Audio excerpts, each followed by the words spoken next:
स्वतःच्या नावाचा टेंभा मिरवणारे आले किती आणि गेले भले भले. तू जागलास तुझ्या इमानाला, सारे शुल्लक तुझ्या पुढे. एक सुसंस्कृत राजकारणी म्हणूनच तुझ्यात टिकून राहिलाय. बाळासाहेबांचं बाळकडू जपणारा एक आदित्य महाराष्ट्राने तुझ्यात पाहिलाय.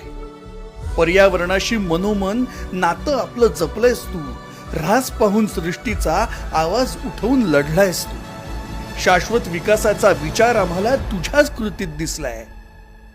भविष्यासाठी लढणारा एक आदित्य महाराष्ट्राने तुझ्यात पाहिलाय. अरे पक्ष गेला, चिन्ह गेलं, गड्या तू कधी थांबला नाहीस. आला अंगावर त्याला घेतलं शिंगावर, माग कधीच हटला नाहीस. ऊर्जा दिलीस तूच म्हणून शिवसैनिक पेटून उठलाय. गद्दारांना पुरून उरणारा एक आदित्य महाराष्ट्राने तुझ्यात पाहिला.